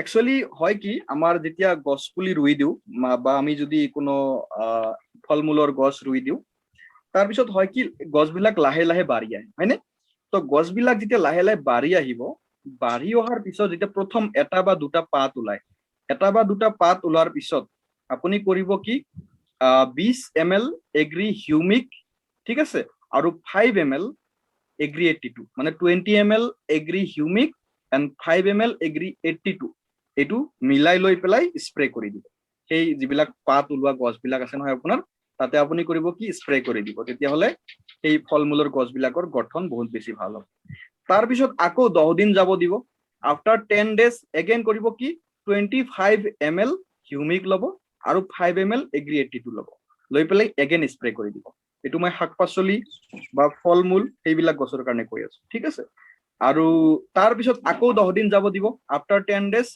এগেইন 30 ml কি কৰিব এগ্ৰি হিউমিক লিকুইড ল'ব আৰু তাৰ পিছত 5 ml এগ্ৰি 82 ল'ব দুইটা মিক্স কৰিব তাৰ পিছত স্প্ৰে কৰি দিব ঠিক আছে তেতিয়াহ'লে বেষ্ট অফ দা বেষ্ট আপুনি ৰিজাল্ট পাব পাৰিব আৰু যদি আপুনি মাছৰ ক্ষেত্ৰত কয় বহুতে পুখুৰীত ইউজ কৰিব বিচাৰে পুখুৰীত মাছৰ কাৰণে কি ব্যৱহাৰ কৰিব তেতিয়াহ'লে মই যদি কওঁ আপুনি মাছৰ কাৰণে পুখুৰীত ব্যৱহাৰ কৰিব এগ্ৰি 82 আৰু এগ্ৰি হিউমিক লিকুইড ঠিক আছে আৰু য'ত আপুনি ফিচাৰী কৰে মাছ ব্যৱহাৰ কৰে তাতে একুৱাজেল ব্যৱহাৰ কৰিব নালাগে ঠিক আছে তাতে একুৱাজেলৰ ইমান বেছি দৰকাৰ নাই গতিকে আপুনি এগ্ৰি হিউমিক এগ্ৰি প্ৰটেক্ট ব্যৱহাৰ কৰিব পাৰে আৰু এগ্ৰি 82 ব্যৱহাৰ কৰিব তেতিয়াহ'লে মাছৰ গঠন ভাল হ'ব আৰু ইয়াৰ যিটো ওয়েটো বাঢ়িব লগতে বহুত বেছি ভাল হ'ব এগেইন যদি মই এগ্ৰি গোল্ডৰ কথা কওঁ এগ্ৰি গোল্ড খুবেই এটি যেহেতুকে ভাল প্ৰডাক্ট আমি ইয়াৰ বিষয়ে গম পালো তো এগ্ৰি গোল্ড অবভিয়াসলি আমি ব্যৱহাৰ কৰিব লাগিব কাৰণ আমাৰ যেহেতুকে আমাৰ মাটিডৰাত বেক্টেৰিয়া বা ফাংগিৰ অভাৱ হৈ আছে তো গতিকে যেতিয়া আমি ফল মূল ৰুই দিয়াৰ 40 দিন পিছত ঠিক আছে মনত ৰাখিব কিন্তু 20 দিন পিছত নহয় 30 দিন পিছতো নহয় 40 দিন পিছত এতিয়া বহুতেই সুধিব যে 20 দিন পিছত কিয় নহয় 30 দিন পিছত নহয় বিকজ 20 দিন বা 30 দিন লৈকে আমাৰ গছৰ গঠনবিলাক ইমান বেছি ভাল নহয় তো গতিকে আমি যদি সেই টাইমতে ব্যৱহাৰ কৰি দিও তেতিয়াহ'লে ইয়াৰ যিটো একচুয়ালি বেনিফিট তেওঁলোকে এবজৰ্ব কৰি ল'ব নোৱাৰিব সেইকাৰণে এক্স্যাক্টলি 40 দিন পিছত 40 দিন পিছত আমি কৰিম কি ইয়াক স্প্ৰে কৰি দিম ঠিক আছে এগ্ৰি গোল্ড আমি খুব ধুনীয়াকে এগ্ৰি 82 লগত মিহলাই পেলাই আমাৰ যি খেতি কৰো সেই খেতিতে আমি খুব ধুনীয়াকে ইয়াক স্প্ৰে কৰি দিম ঠিক আছে তাৰ পিছত যদি মই এগ্ৰি মছৰ কথা কওঁ এগ্ৰি মছ একচুয়ালি খুবেই এতিয়া আমাৰ কাৰণে দৰকাৰী প্ৰডাক্ট বুলি আমি অলপ আগতে গম পাইছিলো য'ত নেকি অক্সিজেন হৰমন আছে ইয়াক ব্যৱহাৰ কৰিলে য'ত নেকি আমাৰ ফুল মৰি নাযায় আৰু ফিমেল ফুলৰ সংখ্যা বাঢ়িব লগতে 2-3 গুণলৈকে আমাৰ ফলৰ যিটো প্ৰডাকশন সেইটো বাঢ়ি যাব তো আমি কৰিব কি লাগিব একচুয়ালি আমি যেতিয়াই আমাৰ গছত ফুল আহিব ঠিক আছে আমাৰ গছত ফুল অহাৰ 10 পৰা 15 দিন পিছত মানে 10 to 15 days after ঠিক আছে আমাৰ গছত যেতিয়া ফুল আহিব ফুল অহাৰ 10 to 15 days after আমি কৰিম কি 20 ml এগ্ৰি মছ লম ঠিক আছে 20 ml এগ্ৰি মছ লম মই দেখাই দিছো ক'ত গ'ল এগ্ৰি মছ এটো হল এগ্ৰি মছ ঠিক আছে এগ্ৰি মছ আমি 20 ml লম 20 ml এগ্ৰি মছ লম 15 লিটাৰ পানীত আৰু তাৰ লগত 5 ml এগ্ৰি 82 মই কৈছো নহয় এগ্ৰি 82 আমি সবৰ লগতে দিব লাগিব বিকজ ই কৰিব কি গোটেই বিলাক মিহলোৱাৰ কাম কৰে এগ্ৰি 82 কাম কি কৈছিলো মই ডেলিভাৰীৰ বয়ৰ কাম কৈছিলো নহয় এই ডেলিভাৰী বয়ৰ কাম কৰিব লগতে গোটেই বিলাক মিহলাব প্ৰত্যেকটো অংগ প্ৰত্যংগত ই গৈ পেলাই মানে এই বস্তুবিলাক বিয়পাই দিব তো গতিকে এগ্ৰি 82 ল'ব নাপাহৰিব তো এগ্ৰি 82 ল'ব 5 ml আৰু 20 ml ল'ব এগ্ৰি মছ আৰু 15 লিটাৰ পানী মানে 15 লিটাৰ কিয় কৈ আছো বিকজ এইটো এটা এক্সাক্ট ফিগাৰ হয় আৰু আপুনি যেটো স্প্ৰে মেচিন ব্যৱহাৰ কৰে তাতো 15 লিটাৰ পানীয়ে খুব ধুনীয়াকৈ আমি ল'ব পাৰো ঠিক আছে তো এইটো মিলাই ল'ব আৰু লৈ পেলাই খুব ধুনীয়াকৈ স্প্ৰে কৰি দিব সেই ফুলবিলাকত ঠিক আছে আৰু যেতিয়াই ফুল আহে গছত যেতিয়াই নতুনকৈ ফুল আহিব তেতিয়াই আপুনি কিন্তু এগ্ৰি মছ ব্যৱহাৰ কৰিব নাপাহৰিব যদি আপোনাৰ উৎপাদন বঢ়াব বিচাৰে ঠিক আছে আৰু তাৰ পিছত মই আপোনাক ক'ব বিচাৰো এগ্ৰি নেনোটেকৰ বিষয়ে এগ্ৰি নেনোটেক এগেইন এটা খুবেই ধুনীয়া প্ৰডাক্ট বুলি আপোনাক কৈছিলো যেটো ব্যৱহাৰ কৰিলে আমাৰ গছবিলাক হালি নপৰিব গছ হালি নপৰিলে কি হ'ব উৎপাদন ভালে থাকিব ঠিক আছে আৰু গ্ৰোথ বঢ়াব লগতে আমাৰ সয়েল ফাৰ্টিলিটি প্লান্ট গ্ৰোথ এই গোটেইবিলাকত হেল্প কৰিব ঠিক আছে ফটোসিনথেসিস প্ৰসেসটো হেল্প কৰে ফটোসিনথেসিস গম পায় নহয় যেটো সালোক সংশ্লেষণ প্ৰক্ৰিয়া বুলি কয় যেটোৰ জৰিয়তে নেকি গছে কি কৰে ফল উৎপাদন কৰে এই সালোক সংশ্লেষণ যেটো প্ৰক্ৰিয়া যেটো আপোনাৰ ইংলিছত ফটোসিনথেসিস বুলি কয় এই প্ৰক্ৰিয়াটোত হেল্প কৰে কি এগ্ৰি নেনোটেকে হেল্প কৰে ঠিক আছে গতিকে এগ্ৰি নেনোটেক আমি গম পালো যে এটা খুবেই নেকি দৰকাৰী প্ৰডাক্ট সো আমি চাওচোন ইয়াৰ ব্যৱহাৰ কেনেকৈ কৰিব লাগে তো এগ্ৰি আমাৰ নেনোটেক ব্যৱহাৰ কৰাৰ নিয়মটো হ'ল ইয়াক আমি ব্যৱহাৰ কৰিব লাগিব 15 ml নেনোটেক, ঠিক আছে? 15 ml নেনোটেক আমি ল'ম, তাৰ লগত কিন্তু আমি 15 ml এগ্ৰি মছো ল'ম, ঠিক আছে? আৰু 5 ml কি ল'ম? এগ্ৰি 82 ল'ম, ঠিক আছে? এই তিনিটা লৈ পেলাই আমাৰ যেতিয়া ফুল আহিব, ফুল অহাৰ লগে লগে আমি এইটো মাৰি দিম, ঠিক আছে? আৰু 15 দিনৰ পিছে পিছে এইটো যদি আমি এগেইন মানে স্প্ৰে কৰি থাকিব পাৰো, তেতিয়াহ'লে হ'ব কি আমাৰ যদি বিশেষকৈ মই শাক পাচলিৰ কথা কৈছো, শাক পাচলি বা ফল মূলৰ ক্ষেত্ৰত আমি যদি 15 দিনৰ পিছে পিছে এইটো স্প্ৰে কৰি থাকো, তেতিয়াহ'লে আমাৰ খেতিডৰা খুবেই ভাল হ'ব আৰু শাক পাচলিৰ গঠন ভাল হ'ব। আপুনি কবি খেতি কৰক বা বিলাহী খেতি কৰক বা গাজৰ মূলা যি খেতিয়ে কৰে বা ফল মূল যিকোনো খেতি কৰে, তাতে হ'ব কি আপোনাৰ গঠন বিলাক ভাল হ'ব আৰু অবভিয়াছলি আপুনি ফচলটো খাইও ভাল পাব আৰু যি আপোনাৰ পৰা কিনিব তেওঁ বাৰ বাৰ আপোনাৰ পৰাই ল'ব, বেলেগৰ পৰা কেতিয়াও নলয়, ঠিক আছে? গতিকে গম পালে নহয়, শাক পাচলি বা ফল মূলৰ ক্ষেত্ৰত 15 দিনৰ মূৰে মূৰে আমি ব্যৱহাৰ কৰিম 15 ml 15 ml এগ্ৰি মছ, 15 ml নেনোটেক আৰু 5 ml এগ্ৰি 82 মিক্স কৰিম 15 লিটাৰ পানীত আৰু কৰিম কি স্প্ৰে কৰি দিম, ঠিক আছে? এগেইন যেতিয়াই ফুল আহে তেতিয়া আমি ৰিপিট কৰিম। এতিয়া মোষ্ট ইম্পৰ্টেণ্ট কথা আহে যে আমি চাহপাত বা পাণ গছ, এই গছবিলাকত আমি কেনেকে ব্যৱহাৰ কৰিম? বিকজ আমাৰ চাহপাততো ফল নালাগে, আমি পাতে খাই দিওঁ। পাণ গছৰ ক্ষেত্ৰতো আমি পাণ খাওঁ, হয়নে? তো তাতেতো এক্সট্ৰাকে কোনো ফল নালাগে, সেইবিলাক গছতনো আমি কি ব্যৱহাৰ কৰিম আৰু কেনেকৈ ব্যৱহাৰ কৰিম? তো এইটো খুবেই ইম্পৰ্টেণ্ট কথা, বিকজ অসম চাহৰ কাৰণে বিখ্যাত, তো গতিকে চাহপাতৰ বিষয়ে আমি জানিব লাগিব, ঠিক আছে? তো আমি যদি টি লিফৰ কথা কওঁ, তেতিয়াহ'লে ইয়াতে আহে পাণ গছ বা চাহপাতৰ ক্ষেত্ৰত আপুনি কৰিব কি 15 ml এগ্ৰি গল্ড ল'ব, 15 ml এগ্ৰি গল্ড ল'ব, তাৰ লগত ল'ব আপুনি 5 ml এগ্ৰি 82, ঠিক আছে? 5 ml এগ্ৰি 82 ল'ব, লৈ পেলাই খুব ধুনীয়াকে স্প্ৰে কৰিব। এইটো হ'ল স্প্ৰে কৰিবৰ কাৰণে, ঠিক আছে? যিহেতুকে আপোনাৰ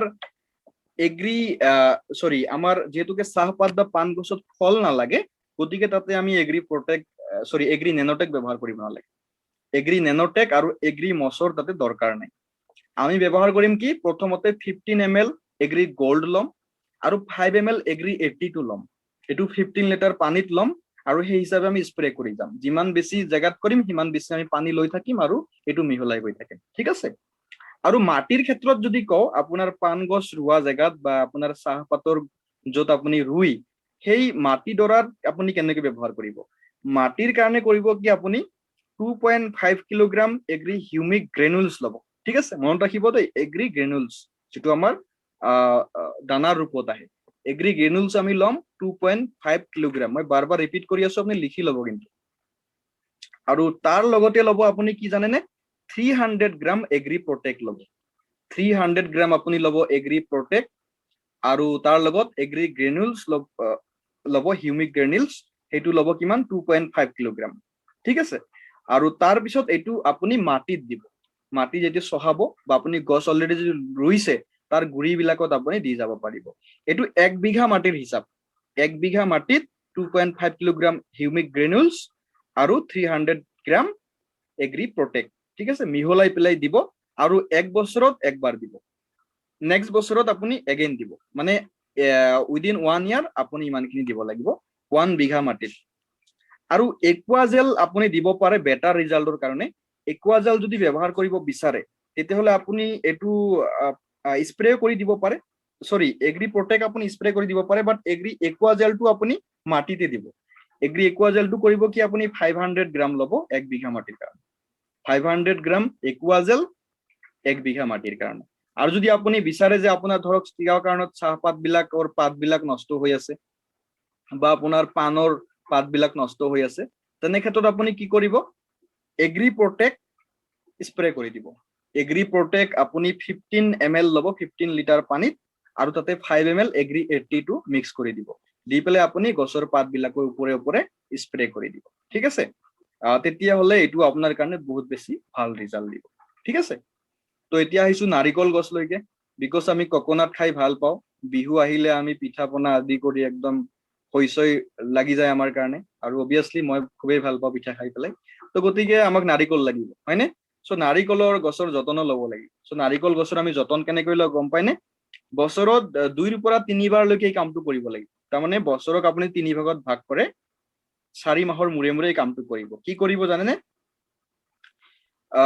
আপুনি 200 গ্ৰাম লব এগ্ৰি গ্ৰেনুলছ আপুনি লব 200 গ্ৰাম আৰু তাৰ লগে লগে আপুনি লব কি জানেনে 300 গ্ৰাম এগ্ৰি প্ৰটেক্ট লব ঠিক আছে এটো এটা গছৰ কাৰণে বিকজ নাৰিকল গছক অকনমান বেছিকে খাদ্য লাগে গতিকে এটা গছৰ কাৰণে আপুনি 200 গ্ৰাম এগ্ৰি গ্ৰেনুলছ 300 গ্ৰাম এগ্ৰি প্ৰটেক্ট লব লৈ পেলাই এটা গছৰ গুৰিয়ে দি যাব গুৰিটোত খুব ধুনিয়াকে সাইডে সাইডে আপুনি খান্দি লব যদি অলৰেডি যদি গছ আপুনি ৰুইছে তেনে ক্ষেত্ৰত আপুনি গছৰ অকনমান দূৰে অকনমান খান্দি লব হিপাবিলাক নাকাটাকে আৰু তাতে আপুনি এটো দিব পাৰে আৰু বছৰত আপুনি 3 বাৰকে দিব আৰু যদি গছ নতুনকে ৰুব খুজিছে তেতিয়ালতো কথাই নাই নতুনকে আপুনি গোটেইবিলাক দিয়াৰ পিছত গছ ৰুই দিব ঠিক আছে আৰু স্প্ৰে কৰিব পাৰে গছৰ ওপৰৰ পৰা যদি আপোনাৰ ব্যৱস্থা থাকে খুব ধুনিয়াকে ওপৰৰ পৰা স্প্ৰে কৰা তেতিয়াহলে আপুনি এগ্ৰি মছ এগ্ৰি নেনোটেক 20 ml আৰু সৰি এগ্ৰি মছ আপুনি 10 গ্ৰাম লব আৰু নেনোটেক 20 গ্ৰাম লব তাৰ লগত 5 ml again এগ্ৰি 82 মিক্স কৰি পেলাই গছৰ ওপৰৰ পৰা আপুনি স্প্ৰে কৰি দিব পাৰে ঠিক আছে একে আপুনি আম খেতিৰ লগত কৰিব পাৰে আম কঁঠাল আপোনাৰ গছৰ ঘৰত যি খেতিয়ে নহক কিয় গোটেইবিলাকে গম পালে এতিয়াৰ পৰা আমি কিমান খুব ধুনিয়াকে খেতি কৰিব পাৰিম সো ললিতা মেমে কিবা এটা কোৱেশ্চন কৰিছিলে ওয়ান্স এগেইন বুলি মেডাম কোনটো মই ৰিপিট কৰিব লাগে এগেইন আপুনি কয় যদি মোৰ ভাল হ'ব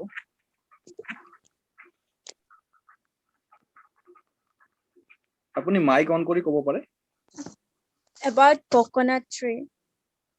coconut tree no Yeah. okay thank you so coconut tree হয় কি আমি every year মানে 2 to 3 times ইউজ কৰিব লাগে ঠিক আছে 3 times আমি যদি ইউজ কৰো তেতিয়া হলে বেছি ভাল হয় so 3 times যদি হয় between 4 month so between 4 month আমি ব্যৱহাৰ কৰিম আৰু ইউজ কি কৰিম এগ্ৰি গ্ৰেনুলছ যেটো আপোনাৰ ইয়াতে পিকচাৰ দেখি পাই আছে এগ্ৰি গ্ৰেনুলছ 200 গ্ৰাম ইয়াৰ লগত 300 গ্ৰাম এগ্ৰি প্ৰটেক্ট এড কৰিম মানে মিক্স কৰিম ঠিক আছে আৰু তাৰ লগত 5 ml এগ্ৰি 82 এই তিনিটা মিক্স কৰি পেলাই 1 কোকোনাট ট্ৰি মানে গুৰিত আমি দি দিম মানে এটো হিসাবটো হল ক্যালকুলেশনটো হল 1 ট্ৰিৰ কাৰণে এটা গছৰ কাৰণে এজোপা গছৰ কাৰণে আমি 200 গ্ৰাম এগ্ৰি গ্ৰেনুলছ 300 গ্ৰাম এগ্ৰি প্ৰটেক্ট আৰু 5 ml এগ্ৰি 82 ঠিক আছে আৰু যিমান গছ হ'ব হিমান বেছিকে লৈ থাকিম আমি এগেইন লম আৰু বেলেগ গছত দিম আৰু এগেইন 4 মাহৰ মূৰত আফটাৰ 4 মান্থ আমি এগেইন ইট ইউজ কৰিম আৰু যদি আপুনি স্প্ৰে কৰিব বিচাৰে যে মই কোকোনাট ট্ৰিত স্প্ৰে কৰিম দেন আপোনাৰ যদি ব্যৱস্থা আছে গছৰ ওপৰত উঠি যদি কোনোবা স্প্ৰে কৰিব পাৰে এটো আৰু বেছি ৰিজাল্ট দিব আপোনাক হেতু কি কৰিব এগ্ৰি মছ 10 গ্ৰাম নেনোটেক 20 গ্ৰাম এগ্ৰি 82 5 ml এইখিনি আমি মিক্স কৰি লম 15 লিটাৰ পানীত লৈ পেলাই গছৰ ওপৰৰ পৰা স্প্ৰে কৰি দিম তেতিয়া হলে গছৰ ওপৰত যদি কিবা বেমাৰ থাকে কিবা ফাংগাছ বেক্টেৰিয়া থাকে সেইবিলাক নাইকিয়া হ'ব আৰু গছজোৰা খুবেই ভাল হ'ব তো এনেকৈ আমি ব্যৱহাৰ কৰিব পাৰিম আৰু সেই একেই প্ৰসেস আপোনাৰ যদি ম্যাঙ্গো ট্ৰি থাকে ঘৰত আম গছ থাকে তাতেও আপুনি ওপৰৰ পৰা স্প্ৰে কৰি দিব পাৰে যেতিয়া আপোনাৰ ম্যাঙ্গো ট্ৰিত আমি একচুয়ালি যেতিয়া নতুনকে ফুল আহে ফুল আহাৰ পিছত আমি এগ্ৰি মছৰ লগত এগ্ৰি নেনোটেক আৰু নেনোটেকৰ লগত এগ্ৰি প্ৰটেক্ট আৰু এগ্ৰি 82 এইকেইটা মিলাই পেলাই যদি স্প্ৰে কৰি দিও তেতিয়াহলে ম্যাঙ্গো ট্ৰিৰ আমাৰ যিবিলাক হয় কি ঘৰত আমটো লাগে বাট আমি পোকৰ কাৰণে আম খাব নোৱাৰো সেই প্ৰবলেমটো নাথাকিব খুব ধুনিয়াকে আমি ভাল আম খাব পাৰিম ঘৰতে ঠিক আছে তো আই হোপ সলিউশনটো পালে আপুনি যদি আৰু কিবা কোৱেশ্চন আছে কাৰোবাৰ আপুনি সুধিব পাৰে দেই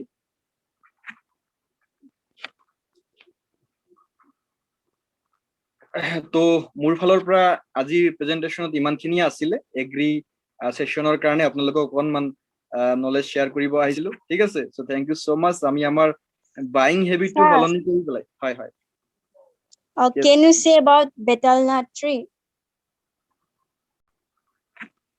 Okay. So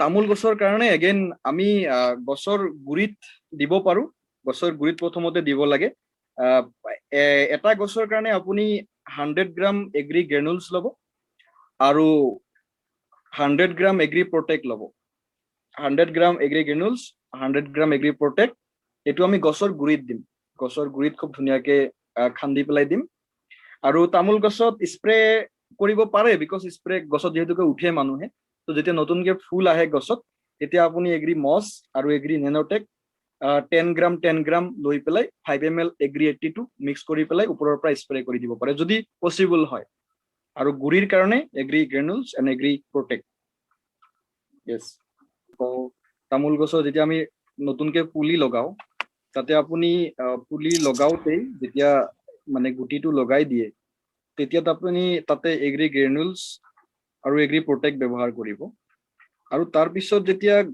পুলিটো ডাঙৰ হয় মানে ঠাইটো লৰাই দিয়ে তেতিয়া তাতে আপুনি এগ্ৰি গ্ৰেনুলছ এগ্ৰি প্ৰটেক্ট আৰু অবভিয়াছলি এগ্ৰি গোল্ড ব্যৱহাৰ কৰিব তেতিয়া গছৰ যিটোকে পাত থাকে ফল নাহে তো আপুনি এগ্ৰি গোল্ড ব্যৱহাৰ কৰিব পাৰে তেতিয়াহ'লে আপোনাৰ গছটো আৰু বেছি ভাল হয় বিকজ মোৰ ফ্ৰেণ্ড এজনে একচুৱেলি আপোনাৰ তামোলৰ ধুনীয়া তেওঁ গছৰ এইটো পুলিৰ বিজনেছ কৰে তো তেওঁ নিজে ব্যৱহাৰ কৰিছে আৰু বহুতেই তেওঁৰ মানে গছৰ পুলিবিলাক একদম দেখিবলৈ খুব ধুনীয়া হৈছে